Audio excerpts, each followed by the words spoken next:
Hi guys, this is Sham, and I have Kishan with me. Welcome to the second Hey episode. Sham. Hey, welcome to the second episode of Free Float. Um, so today we're going to be discussing about sequence risk and why it matters. So Kishan, do you want to give a brief intro as to why this is so important? Yeah, sure. So, so the most important reason that people invest is to fulfill their financial objectives. I'm paying for the retirement, or sending a child to study abroad, or for like higher education. Funding maybe some future expense, and meeting the life's objectives, right? Whether it is making sure that you live comfortably, or you can achieve something that you wanted. I mean, as a personal goal, it is to to, to, to do all those things that you invest today, because instead of like investing, you can go spend that money today and have like fun with it for today. But you're putting off the gratification for time in the future. And what tends to happen is, like you mentioned last week, uh, people give up their plans for two main reasons. One is, uh, I mean, people have fatigue, but also the second reason is people, uh, uh, you know, uh, when they start off, or in the middle of the course of their investing, life cycle, uh, they tend to, experience what we call a what we call a drawdown. What me and you call, but what most people will say, will think of as big loss.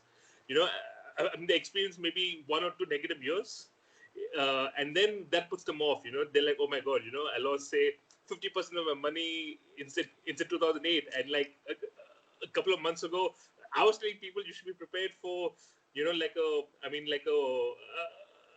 a big dip from, we went down 36% from the highs, and I thought, we might go down, much further. It can still happen, and it will surely happen sometime in the future. If not COVID, something else. And when that happens, it really scares people. That people get petrified. That at least, and then what do people do? People go invest something where, you know like if you invest in land, or in real estate, because you cannot see the screen every day, or what the value of your uh, what the value of your holdings every day. People don't think of it as dipping every day down and up. So they're like, okay, at least my money is safe in a bank deposit, or land where they don't see the volatility.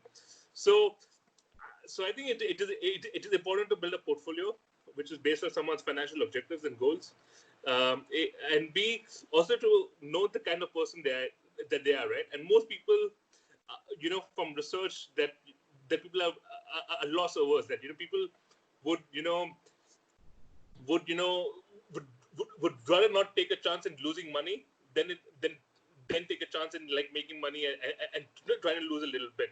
So people, when it comes to money, especially money that they worked hard and saved up for, risk averse. And it is important to then like understand what people want, because if your money, you're not you're trying to not lose your money. You're trying Right. to, yeah, you're trying to make it gain a little bit. If people have watched Seinfeld, there's a beautiful line in Seinfeld where he says that I don't have money to work hard. I work hard. I want my money to rest easy, and and and I think that is that is I think a good way to a good way to to know how most people think. Right. And Actually, you bring up an important, interesting point because a lot of advice out there, right? What I find is people are talking, about stuff that is absolutely has no relevance to an individual's, outcomes, right? When it yes, comes to financials and investing and so on. But that seems to take all the airtime. So should I invest in ITC? Should I invest in Hindustan Lever? Should I yes, buy Reliance? Tomorrow, maybe auto stocks will go down, or today the yes, market fell because, whatever, something right? like that. So, what I find is, that may be relevant to like, 1% of investors out there, and it looks like the media focuses on those kind of things because those events keep happening very often, so Yeah. there's always something to report on. Yeah. Whereas what really matters to the average investor is some boring stuff that once you kind of lay it out, there's not much to do there, right? Yeah. So you can just boil it down to A, B, C, D, and after that, what do you do? So so it doesn't get any media airplay because it's not glamorous, but the problem is that the boring stuff is what is important for 99% of the investors out there. That's what determines their outcomes in life. Yeah. Surprisingly, what happens is people keep talking about equities for the long term, that they should be invested for the long term, right? So if you look at history, they look at 60 years of S&P 500 returns, 20 years of Yeah. Nifty returns, Sensex going back from 1980s or whatever, Yeah. right? So, and then they extrapolate it, and they say that okay, on average, every month, on average, it has gone up by 1%. Yeah. But the problem is that that average is total bullshit, right? It Yeah. because for an individual, it doesn't matter. Yeah. And, and the fact is, one, first of all, this is to do with the past.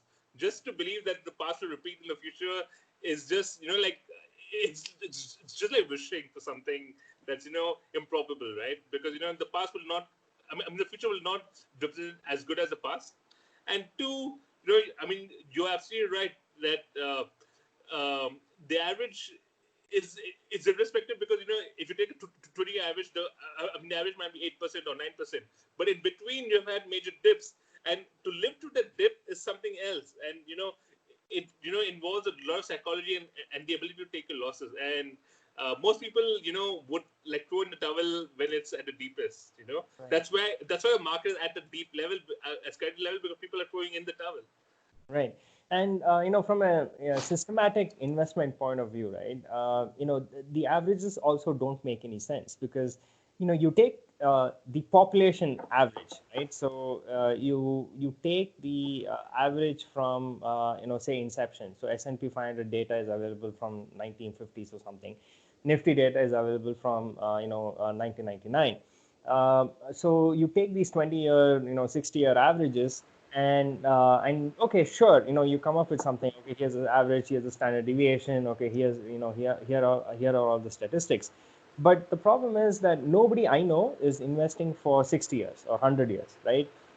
They don't have the. It's just impossible for us to ask them to stay invested for like 100 years so that the averages will sort of make sense. Yeah. Most people invest for like 5 years. Yeah. Some invest for 10. If Yeah. you're lucky, some people really have that long, Yeah. okay, let me save for retirement or something, and Yeah. they'll have a 20 years. 30-year horizon. But Yeah. nobody invests for 100 years, right? So Yeah. the averages don't make any sense. Yeah. Unless you're like an endowment fund, which is like, if you're an endowment fund, then you don't have to worry about anything. I mean, Right. you can have the investment strategy of your choice. Right. So, it's called permanent capital, but, Yeah. the problem is that most of us don't have, sort of permanent capital. Yeah. We save for a specific cause, right? Yeah. It's not like we're going to take this to where we're going to go later on in a few weeks. We're all going to leave this behind. So, Yeah. and you need to have some perspective as to why you're saving and, what you're going to use those savings for. Yeah. And, it's a bit like, the handiest example I have is, that of Russian roulette, right? You've seen in Yes. the movies. So you put one bullet in the revolver and you take turns, pulling the trigger. Yes. So on average, yeah, sure, you have like 1 in 6 chance of blowing your brains out. So you should play it, right? Because oh yeah, the probabilities are on your side. But as an individual, right, the chances of you blowing your brains out is pretty high because after that it's game over, right? Yeah. So you pull the trigger and boom. So irrespective of what the payoff is, you have to understand that that sequence with which the empty chamber comes is or the bullet is not going to come is Yeah. it's important. So and this is what is sequence risks, right? So you can say that okay, on average, say maybe 4 years out of 10, it's one of the examples we used in our newsletter as well. So 4 years out of 10 could be a down year, right? Yeah. So you're saying, okay, I'm going to invest for 5 years, so on average I should have only one down year, right? So you have or two down years, because you have four down years in 10 years, you divide Yeah. both by two, so you should have two down years in five. But unfortunately, life doesn't work that way. Right? So the chances of you getting all those four down years that could happen in the universe of 10 years, it could happen at the get go, right at the Right. beginning of your 5 year investment horizon. So you end up losing a chunk of money right at the beginning, and that's extremely difficult for people to kind of wrap their heads around, saying that just because on average things have worked out, boiling it down to an investment horizon that fits what you're looking to do, it's tricky. So you should always think about risk in these kind of situations, because while on average you will come out ahead, if you're not careful about how you manage those risks so that you actually survive, right? You have to survive to see the averages. Yeah. So most of the advice that you get online, about picking stocks, and should you be value, should you be momentum, it's mostly irrelevant for 99% of the investors I've come across, because most of them are focused only on returns, on excess returns, which on average, if you're investing for 100 years, it is true, right? So those excess returns are there. But if you're investing like mere mortals, right? Like, Right. me for 5 years, for 10 years, I want to buy a car, I want to do something, that's largely irrelevant, because what happens is, in those 5 and 10 years, the risk Yeah. of your investment blowing up is pretty high, because on average, shit happens a lot often, Right. and than not. Yeah, and you're right about that. I mean, and the best way to to manage that risk of you, like, having a bad outcome is by diversifying your investments.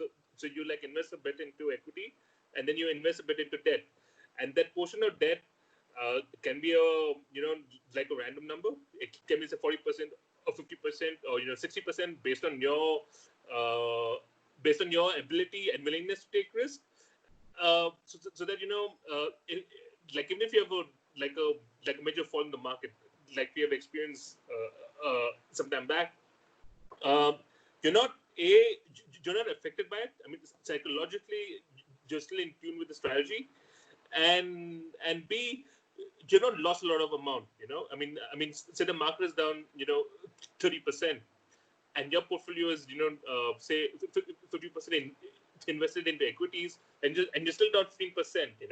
So the recovery for you will be much more, will be much more shorter than for most people, because I mean, for most people to recover from from a down 30 would they would need a return of say 60%, Right. or so, and so that's a big jump for them to to recover from. So I would think that we would I mean, people will be better placed understanding that risk, that okay, I should diversify my assets. One risk is from the is it's from equities, and then I should probably invest in something else, say a fixed deposit or a bond fund, where the risk is it's not correlated to to my my equity investments, so that I do have a buffer. Right. So one of the examples we picked, in the newsletter is, diversification fund. For that, we suggest you look at, sovereign bonds. So a sovereign bond is a bond issued by a country. So, India issues sovereign bonds, right? So it's the Indian government bonds. The key thing to remember here is the valuations of equity, right? So equity is something that exists in perpetuity, right? So a company issues equity, there's no end date for it, so it is meant Yeah. to last forever. Whereas a bond has a certain maturity, so at maturity the issuer needs to redeem it. So redeem it in the sense pay back the money it borrowed from you. So a government, especially the Indian government, has never defaulted in in its past, right? So it's money good. So if you invest in Indian government bonds, it's one of the lowest risk investments you can make.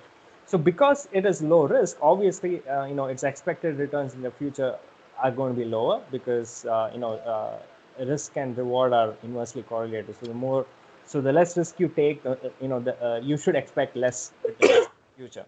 But by adding those bonds into the as part of your portfolio, because it is less risky, and you're more or less assured that you're going to get your money back, especially if you're just investing in the short end of the in the market. um, you kind of reduce all the factors that affect your overall portfolio, right? So when you look at what affects equity prices, right? So it is economic growth, it's the changes in how the company is operating, it's the regulatory landscape, its interest rates, it's how the company is allocating capital, so on and so forth. There are like some 100 different factors that affects the valuation of a single company. But if you look at all the factors that that affect the valuation of like say a 1 year government bond, is just like a single thing, right? It's just interest rate expectations, right? So Yeah. the less the number of factors that affect the valuation, the less volatile that asset class is going to be. Yeah. And that's why most people diversify their equity holdings with short-term bond holdings, so that Yeah. at least that bond holding is not jumping all over the place, like like equities. So when you add these two things together, your overall portfolio is not moving at the same kind of speed, sloshing about, right? So what happens is, from a kind of mental point of view, it is easier to hold a diversified portfolio, number one. Number two, if you look at the sequence risk that we spoke about earlier, right? So when the losses just bunch up and come at you one after the other, that gets mitigated as well. So your personal outcome, right, now kind of tends to be the average. So that's what I mean by a diversified portfolio kind of pulls your returns closer towards the average, whereas an equity portfolio, even though 100% equity portfolio, even though it might have a higher average return, the individual experience of holding that for different holding periods are going to be vastly different, right? So it's a very flat curve with fat tails. So what happens is, like if you're going to hold an equity only portfolio for 10 years, you're going to have completely random returns because of the sequence risk and just the random nature of equity markets. Whereas by adding bonds into the mix, your returns are now converging with the average of what is expected of that portfolio. So your the probability that you will end up with negative returns after 10 years or 20 years is vastly lower, in a diversified portfolio rather than in a equity only portfolio. So that's why diversification is the easiest thing that you can do to kind of stay, first of all, help you stay invested and not feel that 60% drawdowns that usually occurs in equities, and also to reduce the probability of ending up with adverse outcomes in general of the portfolio. Yeah. So I think to get that part right. So what's planned for next week? Next week, so today we spoke about diversified portfolios, but that's not the only way to reduce this sort of sequence risk. There is another way in which you can build a tactical portfolio. that can get to the same place. Right. Okay. Sounds good. Sure. Right. So we want to keep this under 15 minutes. We are at 20 minutes. So next time, let's shoot for 5 minutes less. All right. All right. Thank you very much Thanks. for joining us. If you have Yeah, any questions, shoot it over to us either on Twitter or on the Substack newsletter comments. sure. Okay. Thank you. Bye.